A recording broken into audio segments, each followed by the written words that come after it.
Welcome to Small Talk. My name is David Shaw. I'm a keen watcher and an avid follower of sport. In recent months, we've seen a powerful intervention by a British sportsman into the political life of our nation. Marcus Rashford, Manchester United and England striker, has caused the government to rethink its policy on free school meals over the summer months. More recently, this weekend, two winners of global international sporting events have made powerful statements. Naomi Osaka, the winner of the US Tennis Grand Slam tournament, wore a mask with the name of Tamir Rice, a 12-year-old boy who was shot and killed by Cleveland police in 2014. In the preceding rounds, she wore other face masks, each bearing the name of an African American who was killed. After winning the Tuscan Grand Prix, Lewis Hamilton was spotted with this t-shirt that said, "Arrest the coppers who killed Breonna Taylor."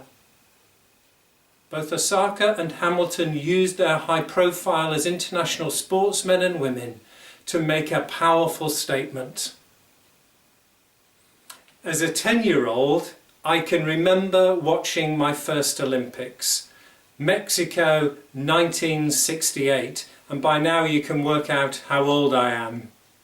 I can remember the shock I had when on the podium I saw Tommie Smith, who was the winner of the 200 metres, and John Carlos, the bronze medal winner, both making what was known then as the Black Power salute. They took their stand against racial inequality in their own country. It's worth digging into that story, for there's more than I'm able to tell you in this short period of time. For Carlos and Smith, on that occasion, just wore socks, no shoes, because they wanted to identify with the poor. And there's some amazing stories about the silver medal winner, a chap called Norman, who as a consequence of his involvement in this, was ostracised and vilified in his own country. Throughout my life, there have been two debates raging. Should sport and politics mix? And the second one, should faith and politics mix?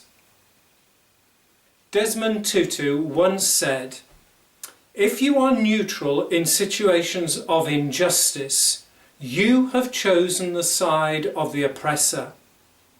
If an elephant stands on the tail of a mouse and you say that you are neutral, the mouse will not appreciate your neutrality."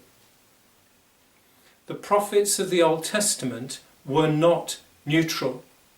They spoke out when they saw injustice. Why? Because God is a God of justice. Their role was to see the world as God sees it, and then tell the world, proclaim to the world how they needed to change to fit in with God's purposes. These sportsmen and women are not political, they're prophets. In Luke's Gospel, the Pharisees demand that Jesus tell his followers to keep quiet, and Jesus says, "I tell you, if they keep quiet, even the stones will cry out."